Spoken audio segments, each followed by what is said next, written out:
everyone, my name is Where You Don't Care My Name Is, and here we go with my review for the 2010 remake of A Nightmare on Elm Street.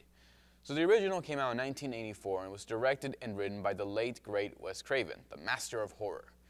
And this film really launched his career along with several other actors in their careers, including Robert Englund, who gave us one hell of a performance, and we saw the birth of the horror icon himself, Freddy Krueger. Now what made that film so good and, well, actually probably original is the fact that we saw in the past serial killers killing people in different forms and matters. But with this one, we see our serial killer Freddy killing teenagers in their dreams. Something that I don't think we've seen in any other past horror film before leading up to this. So it was unique, and they did well with how to make this film very scary, because let's be honest, can you imagine like going to sleep and you hearing that song, 1, 2, Freddy's coming for you? Like, I don't know about you, but when I saw that movie as a kid, it did scare the hell out of me. So when I saw the 2010 remake, I mean, this was their third attempt to make a good remake. After the failure of Halloween, after the failure of Friday the 13th, this one was their last chance to make up for how those films have really panned out. This one did not do very well at all. Not only did this feel not anything close to A Nightmare on Elm Street, but it did feel like they butchered everything that made Freddy so awesome. So, what went wrong with this film? Well, let's take a look at the story. The story is a shot-by-shot of the original, but they do add in a little bit of Freddy's past, and I actually didn't mind that because we saw that it took so many sequels before we finally got Freddy's past and got to find out more about him and how he ended up how he is now.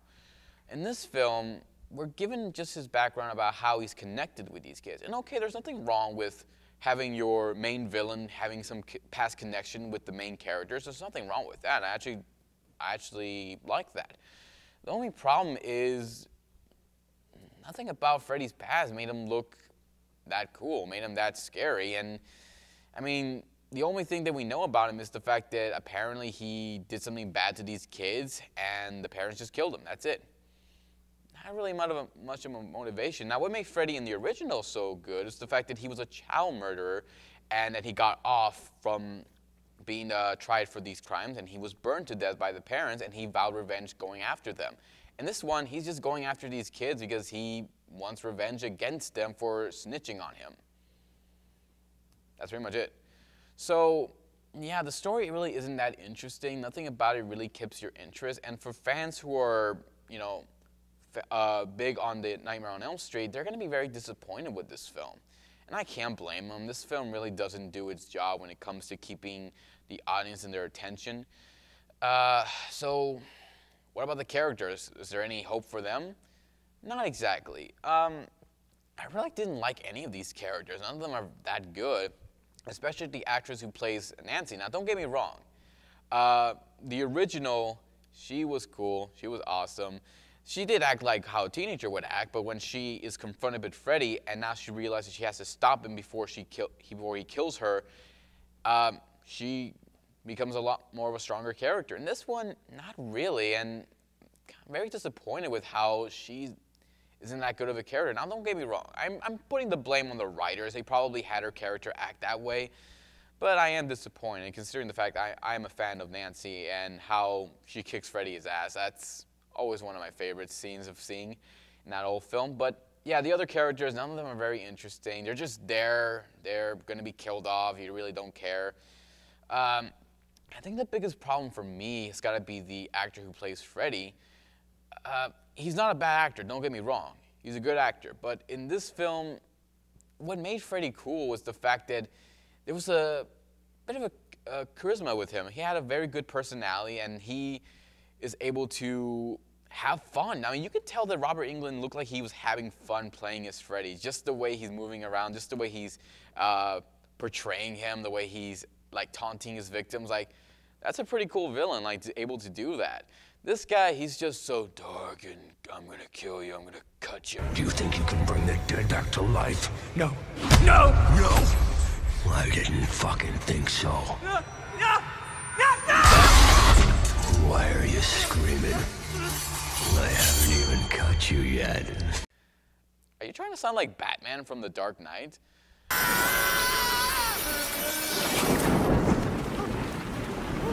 Where were the other drugs going? I never knew. I don't know. I swear to God. I don't know, dude. I'm pretty sure Batman does a better job at that voice than you. So yeah, I mean, this Freddy was very disappointing. I didn't like him at all. I will give the movie this. Special effects wise, not bad. The way that they're able to go into dream world wise, and also how, you know, Freddy looks. I didn't mind the Freddy design. I know a lot of people gave the design for him a lot of shit. I had no problem with that, because in the original, I mean, he wasn't really that scary. In the new one, he's exactly how I would expect from a burn victim that, you know, was burned alive and he seeks back revenge. I didn't mind that at all, but yeah, just the way he's being portrayed, though, it doesn't really help the film. So I will give it this much. Special effects, not that bad, but the rest of the film does suck. So that's pretty much it, guys. If you have a different opinion about this film or any of the past Nightmare on Elm Street films, leave some comments below. Let me know what you think. Hit the subscribe button. Check out my Facebook page. Check out my Twitter page. And I'll be here next time to give you more love and more entertainment. Take care, guys, and I'll see you next time. Bye.